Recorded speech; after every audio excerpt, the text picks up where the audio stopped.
Yun, good morning. Isang mapagpalang araw mga idol, mga ka-adventure. Diyan po naman sa ating mga journey, kabidjas, ayan, at syempre sa ating pong mga kaistong. Ayan, sa lahat po. Mapagpalang araw, isang maulan na umaga po sa ating lahat. At this time, panibagong reaction naman tayo. So siguro marahil mga idol ay out of curiosity. Ano po, doon po sa ating thumbnail, klaradong-klarado na po ang ating topic na pag-uusapan. Yung pong nakaplano daw, di umano, na pag-alis ng mga kagwang. Ito po ay basis sa isiniwalat ni Damo. Una po sa lahat mga idol, hindi ko saan napapansinin tong si Damo, pero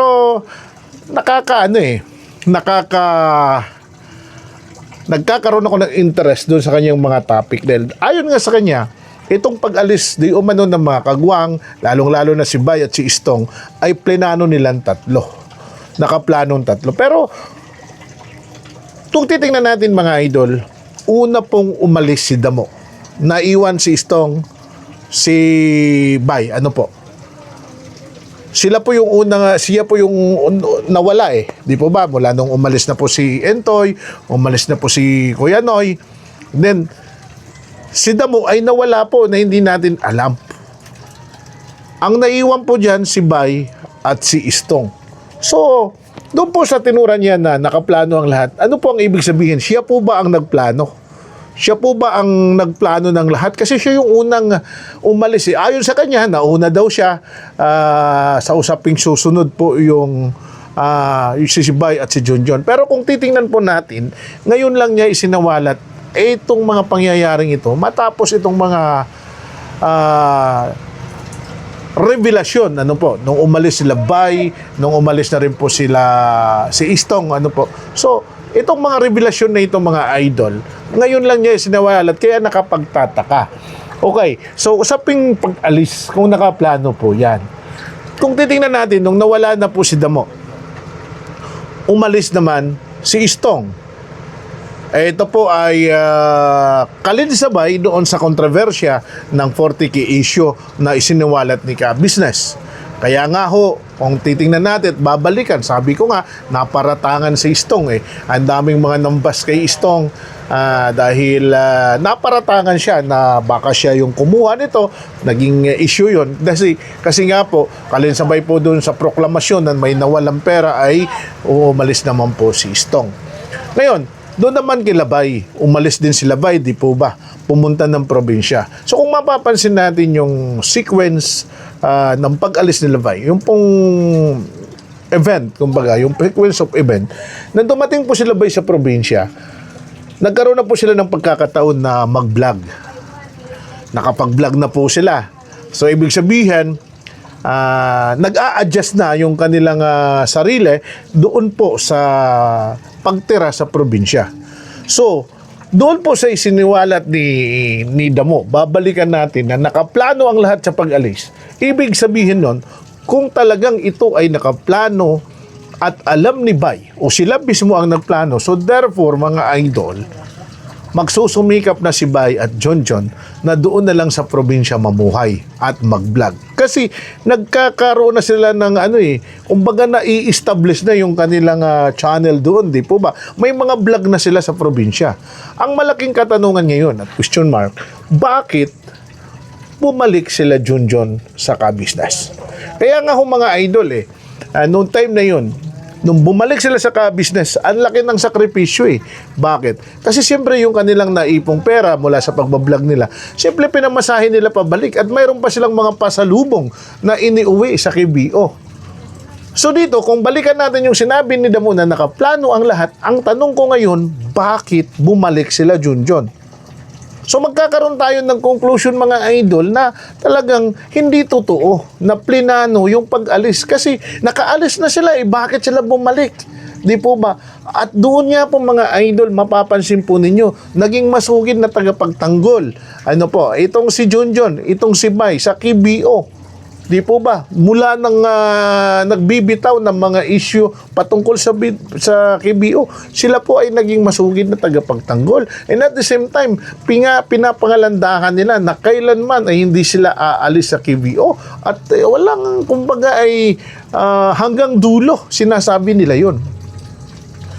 So, doon pa lang sa sinabi ni Damo na nakaplano ang lahat, question mark na, bakit bumalik sila ganong nakaalis na sa KBO? Tama po ba? So kung titingnan natin, it's either totoo ba yung sinasabi ni Damo sa sitwasyon ito na binasa natin mga idol, kayo ang tatanungin kung kayo ang tatanungin. Maniniwala ba kayo na kasama sila Junjun sa pagpaplano? Bakit sila bumalik uli sa KBO kung kasali sila sa pagpaplano? Di po ba? Kaya nga lang, dito na po umusbong yung malaking problema na hindi nila naman inaasahan. Dahil di po ba, nung time naman na nandun na sila sa KBO, bigla naman nag-anunsyo, di po ba, na ililipat sila. Galing ng Falcon, ililipat, hindi sila pinatira doon sa Falcon, di po ba, sabi nung vlog, ililipat di umano, pero last minute na ito sinabi ni ka-business nung time na nagdesisyon na sila ba na umuwi. So, yun ang time na, tingnan nyo ang sequence. Wala na sila ba'y pamasahi. Kaya nga, nagpapilitan silang maghanap ng pagkakataon na instead na pumunta, umuwi sa kanilang probinsya, stay muna sila sa Pulilan. Na hindi naman nating inaasahan na magkaroon ng magandang oportunidad sila sa Pulilan. Dahil nung nasa Pulilan na sila, kita naman natin, bumaha yung suporta, nagkaroon ng maraming sponsor. Di po ba?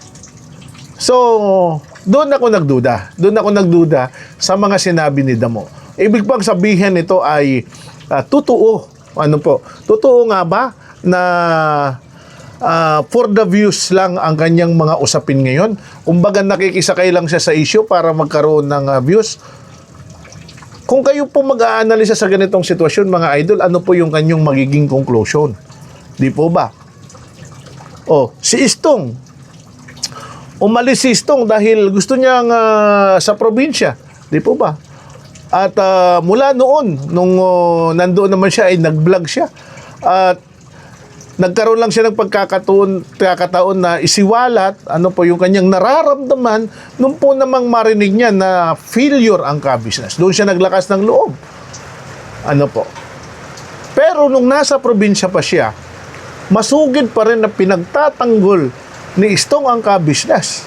So, ibig sabihin, kung plano ang lahat na umalis sila, bakit ko pa ipagtatanggulin? Nakaalis na ako. So, therefore, doon pa lang sa pag-alis, it's either magkaroon na ng mga revelasyon si Istong against ka-business. Hindi na niya aantayin pa itong anunsyo na nagkaroon ng failure. Nagkaroon ng failure sa mga kagwang. Nasusundan po natin yung sequence. So, dito mga idol, masasabi natin na parang hindi ganong totoo, hindi realistic yung sinasabi ni Damo na nakaplano ang lahat. Kasi nakaalis na sila Lumisan na sila. Nawala na sila sa poder ng ka-business. O di ba?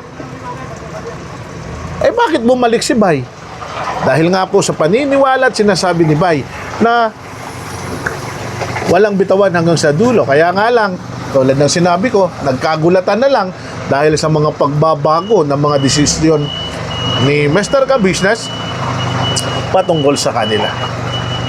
So ngayon mga idol, matitingnan natin yung realidad na it's either nagkaroon nga ba, naging totoo nga ba itong mga revelasyon ni Damo na nakaplano ang lahat. So kung kayong tatanungin mga idol, ano nga ba yung magiging conclusion? Ano nga ba yung mga masasabi dito? Di po ba?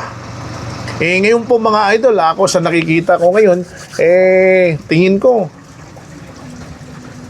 pagsumikapan na lang, ng bawat isa, yung kanilang channel, si Istong, si Bay, maging inspirasyon sa kanila sana. Ang nangyari kay Entoy at Nika na ngayon ay namamayagpag na.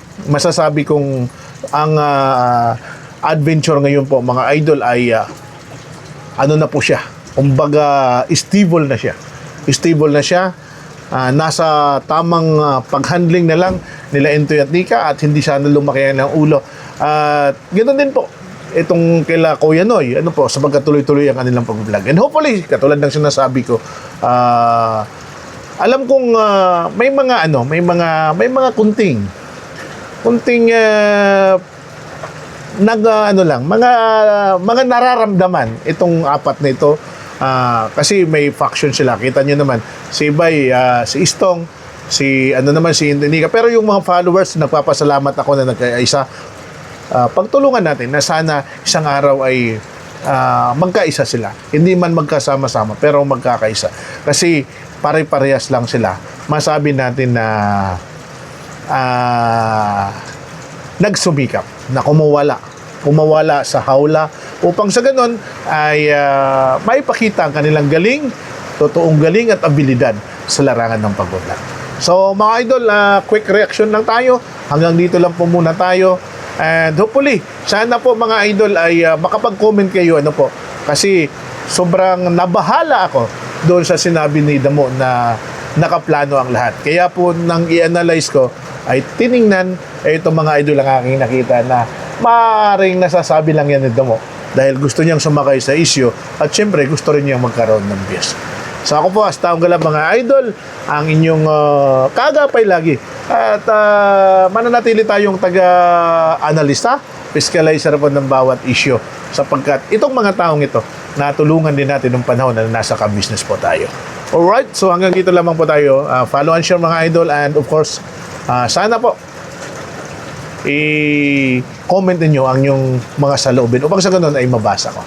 God bless us all mga idol, mapagpalang araw sa atin. At ingat po kayo.